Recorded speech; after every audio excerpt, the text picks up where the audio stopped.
जय हिंद वंदे मातरम। राजनीति में अभी इस समय जिस तरह की उथल पुथल मची हुई है ना, ये देखकर सिर्फ मैं ही नहीं बल्कि पूरा का पूरा देश इस समय हैरान परेशान। अगर आप ध्यान दें तो पिछले कुछ महीनों में कई ऐसे नेता हैं जिन्होंने अपनी पार्टी को बदल लिया है। और ऐसा भी नहीं है कि कोई ये छोटा मोटा नेता रहा हो जिनको लोग हार्डली जानते हैं। यहाँ तो बड़े बड़े नेता अपनी पार्टी को छोड़कर रूलिंग पार्टी को ज्वाइन कर रहे हैं, और वो भी डंके की चोट पर। कोई यहाँ पर छुप के कोई काम नहीं कर रहा है। जब चुनाव बिल्कुल सामने है तब इस तरह की उथल पुथल को देखकर मन में कई सारे सवाल खड़े होते हैं कि क्या इन नेताओं की वाकई में खुद के जमीर को लेकर कोई प्रतिबद्धता है भी या नहीं। तो ऐसे में बात एक मन में यह भी आ जाती है कि क्या वजह रही होंगी कि इन नेताओं को ऐसा करना पड़ रहा है, क्यों हो रहा है ऐसा, क्या चल रहा है राजनीतिक दलों के बीच में और क्या सोच रहे हैं नेता। ये सारे नेता जो अपनी राजनीतिक पार्टियां लगातार बदल रहे हैं, इसके पीछे क्या मंशा हो सकती है। ये सब कहीं ना कहीं देश का भला करना चाहते हैं या सिर्फ और सिर्फ अपना भला करना और देखने के चक्कर में लगे हुए हैं। चलिए तो इसी तरह मुद्दे को शुरू करते हैं और बात को आगे बढ़ाते हैं और देखते हैं कि क्या कुछ चल रहा है इस समय देश की राजनीति में, क्योंकि चुनाव बिल्कुल ठीक सामने बैठे हुए हैं। तो ये चल कुछ ऐसा रहा है कि सबसे पहले अशोक चौहान ने कांग्रेस छोड़ा, फिर मिलिंद देवरा ने छोड़ी और उसके बाद में विजेंद्र सिंह ने भी पार्टी को छोड़ दिया। हालांकि विजेंद्र सिंह के छोड़ने न छोड़ने से इतना कोई फर्क नहीं पड़ता, बट ये सब बीजेपी में धीरे धीरे शामिल हो गए। अभी लिस्ट और भी बाकी है, जैसे गौरव वल्लभ को हम कैसे ही भूल सकते हैं, उन्होंने भी बीजेपी ज्वाइन कर ली। कांग्रेसी दरअसल हमेशा ही ये कहते हुए सुनाई देते हैं कि देश में राहुल गांधी की लहर चल रही है। आप अगर ध्यान देंगे तो आपको दिखेगा कि कांग्रेसी हमेशा ही कहते हुए सुनाई देते हैं देश में राहुल गांधी की लहर चल रही है। देखिए, कहीं ऐसा तो नहीं कि उसी लहर में ये नेता बहते हुए बीजेपी के किनारे लगते जा रहे हैं। कुछ लोगों का तो यहां तक कहना है कि राहुल गांधी उधर भारत जोड़ो यात्रा कर रहे हैं और इधर नेता कांग्रेस छोड़ो यात्रा पर निकल चुके हैं। थोड़ा अजीब जरूर लगता है, पर जरा सोच कर देखिए कि आपको हंसी इस बात पे नहीं आएगी क्या। ऐसा लग रहा है कि मानो बीजेपी के ऑफिस के बाहर फ्री का राशन बंट रहा हो और नेता लाइन में खड़े हुए हो। वहीं मुफ्त का राशन लेने के लिए जो 80 करोड़ भारतीयों को दिया जा रहा है ना, उनके सामर्थ्य को देखते हुए, और नेता ऐसा लग रहा है कि वहां पर भी अपना जो है ना नमक का सौदा करने के लिए आ गए। जो नेता कभी टीवी डिबेट शो में बैठकर बीजेपी और बीजेपी के नेताओं को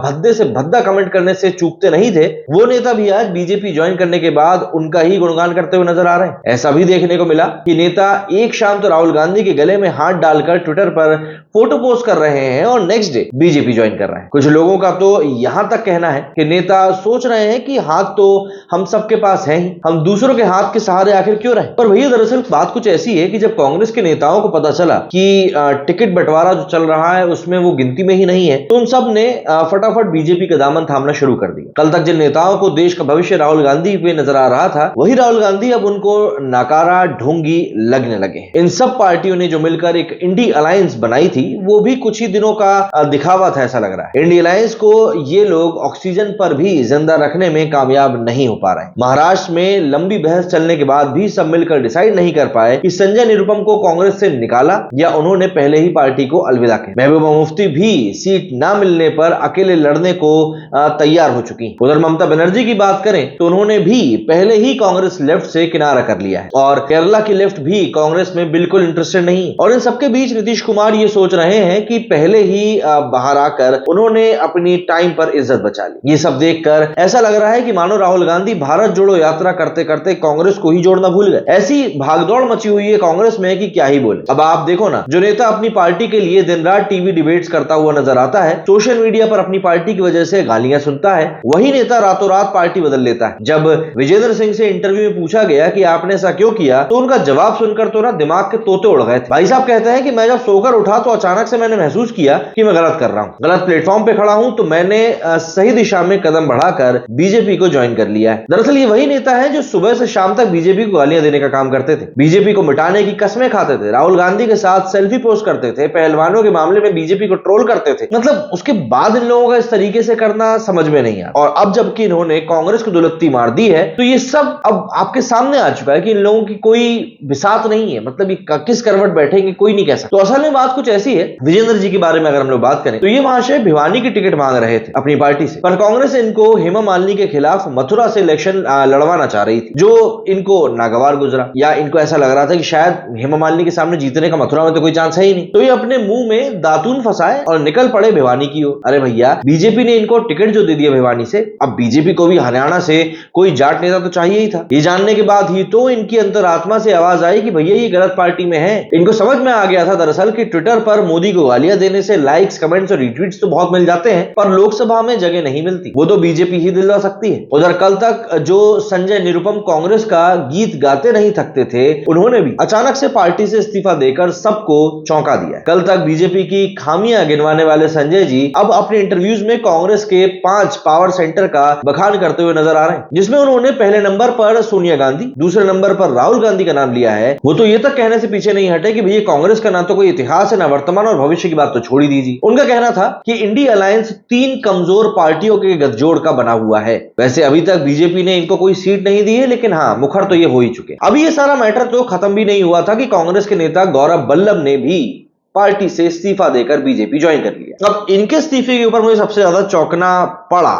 क्यों? क्योंकि गौरव जी कांग्रेस के प्रवक्ता रहे। एक टाइम पर संबित पात्रा जी को इन्होंने काफी धोया भी था लाइव टीवी डिबेट शो में। कांग्रेस आज भी उस क्लिप का यूज करती है सुर्खियां बटोरने के लिए। और अब अचानक से पार्टी बदलने के बाद गौरव जी का कहना है कि पार्टी में अब वो बात नहीं रही जो बरसों पहले हुआ करती थी। वहां मेरा अब दम घुटने लगा था। अपने इंटरव्यू में उन्होंने ये भी कहा कि इंडिया अलायंस के बड़े बड़े नेताओं का सनातन के विरोध में होना और इन बातों पर पार्टी की चुप्पी से मैं क्षुब्ध था। कांग्रेस से 3 बड़े नेताओं का इस तरह से इस्तीफा देना उनके लिए किसी सदमे से कम नहीं था। अभी तो इस सदमे से उभरे भी नहीं थे कि उधर उद्धव ठाकरे ने भी बिना कांग्रेस से विचार विमर्श किए ही अपने पहलवान चंद्रहार पाटिल को टिकट देकर इलेक्शन में उतार दिया। असल में कांग्रेस मुंबई से कम 3 सीटों पर चुनाव लड़ना चाहती है, पर शिवसेना का ज्यादा प्रभाव होने के कारण वो अपनी सीटें कांग्रेस को देने के लिए तैयार नहीं है। मिलिंद देवरा जी का नाम तो आप लोगों ने सुना ही होगा। उन्हें मुंबई साउथ की टिकट चाहिए थी, पर जैसे ही उनको पता चला कि उनके क्लोजेस्ट राहुल जी ने वो सीट शिवसेना के लिए छोड़ दी है, तो उन्होंने भी अपना हाथ पीछे खींच लिया कांग्रेस से। और इसी तरह से कांग्रेस के सांसद रवनीत सिंह बिट्टू, सीनियर लीडर सुरेश पिचौरी, पूर्व सांसद ज्योति मिर्धा और सीनियर लीडर अशोक चौहान तक भी कांग्रेस छोड़ सबने बीजेपी से हाथ मिला लिया। इन सबको देखकर ऐसा लग रहा है जैसे दूसरी पार्टी ज्वाइन करने की कोई मैराथन शुरू हो चुकी हो। 1.5 साल पहले इंडिया अलायंस शुरू करने वाले नेता नीतीश कुमार सबसे पहले इस अलायंस को छोड़कर निकले थे। ममता बनर्जी ने भी कांग्रेस के साथ जाने से मना कर दिया। इतना ही नहीं, लेफ्ट गठबंधन ने केरला कांग्रेस के लिए 1 सीट छोड़कर बाकी की 19 सीटों पर अपने उम्मीदवार उतार दिए। कश्मीर में कांग्रेस और नेशनल कॉन्फ्रेंस साथ में तो है, पर पीडीपी को एक भी सीट नहीं दी गई, जिस वजह से महबूब मुफ्ती भी कांग्रेस से किनारा करती हुई देखी गई। पप्पू यादव जो कुछ दिन पहले ही कांग्रेस में आए थे, पूर्णिया से टिकट ना मिलने पर आरजेडी के कैंडिडेट के ही खिलाफ खड़े हो गए। बिहार का तो अभी सारा ड्रामा बाकी ही है। नीतीश कुमार पहले दिन अलग हो चुके हैं इस अलायंस से, ये बात तो हमको सब पता ही है। दिल्ली में कांग्रेस और आम आदमी पार्टी साथ में तो है, पर पंजाब में एक दूसरे का सर फोड़ने तक के लिए लोग तैयार बैठे हुए हैं। कांग्रेस का सबसे बड़ा चेहरा राहुल गांधी के सामने लेफ्ट पार्टियों ने वायनाड में सीपीआई का मुख्य सचिव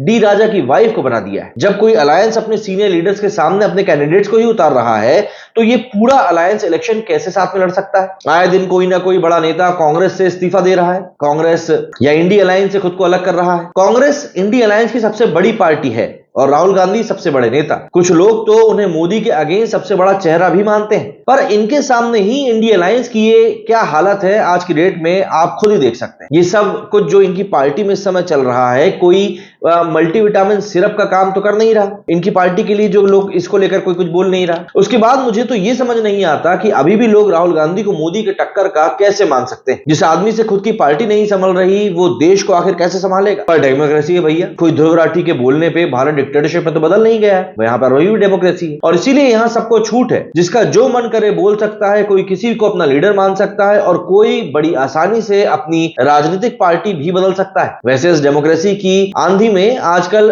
बड़ी तेज चल रही, यहाँ पर बड़ी आसानी से कुछ लोग बोल रहे हैं कि नेता ईडी जैसी एजेंसियों से डरे हुए हैं, मौकापरस्त हैं, इसलिए बीजेपी ज्वाइन कर रहे हैं। लेकिन मुझको एक बात समझ में नहीं आती कि भाई डर तो वहीं पर उठता है ना जहां पर कोई गलती होती, कोई जुर्म होता है, बिना आग के तो धुआं उठता नहीं है। लेकिन अगर मेरे नजरिए से देखो तो किसी भी पार्टी अलायंस को चलाने के लिए एक तगड़ी लीडरशिप और क्लियर विजन होना बहुत ज्यादा जरूरी होता है, जो यहाँ सबसे बड़ी परेशानी का कारण बन रहा है। जो लीडर सिर्फ एक बार अमेठी की सीट से हारने के बाद दोबारा अपनी पुश्तैनी सीट से नहीं लड़ रहा रहा। अब ऐसी लीडर को आप पीएम पद का सबसे बड़ा चेहरा आखिर कैसे मान सकते हो? ये पार्टी की फेस तो है, पर लोकसभा में बहसों में ज्यादा इन्वॉल्व नहीं होते। पिछले 5 सालों में सिर्फ 7 या 8 डिबेट में ही इन्होंने हिस्सा लिया है। लोकसभा में सवाल जवाब सेशन में भी इन्होंने 90 या 100 सवाल ही पूछे होंगे, जो औसतन दूसरे नेताओं के मुकाबले बहुत कम है। अगर लोकसभा में हमने एक बेसिक चीज अटेंडेंस की बात कर ले, तो जहां दूसरे नेताओं की अटेंडेंस ऑलमोस्ट 80% रहती है, तो वहीं पर राहुल जी की सिर्फ 51% है। इनको पीएम तो बनना है, लेकिन कांग्रेस का अध्यक्ष बनकर कोई डायरेक्ट डिसीजन नहीं लेना। और तो और पिछले 5 सालों में राहुल गांधी एक भी प्राइवेट बिल लेकर भी नहीं आए। ये सारे आंकड़े आप एक वेबसाइट है उस पर जाकर देख सकते हैं, उसका लिंक मैं आपको डिस्क्रिप्शन बॉक्स में दे दूंगा, वहां पर आपको सारी चीजें क्लियर तौर पर मिल जाएंगी। जब राम मंदिर का इनॉग्रेशन इन्विटेशन नेताओं को आता है, तो ये इन्विटेशन ठुकराते हुए कहते हैं कि ये बीजेपी स्पॉन्सर्ड एक प्रोग्राम, पर वहीं इफ्तार पार्टी को ये नेता लोग मिस नहीं कर पाते। ऐसा नहीं कि आप पार्टीज अटेंड नहीं कर सकते, पर 2 धार्मिक समारोह में 2 तरह की प्रतिक्रिया रखना, एक सोच को रखना, ये तो सरासर गलत है और साफ तौर पर आपकी हिपोक्रेसी भी दिखाता है। अभी तो इलेक्शन का आगाज ही हुआ है, उससे पहले ही पार्टी में इतनी ज्यादा फेरबदल देखने के लिए मिल रही है।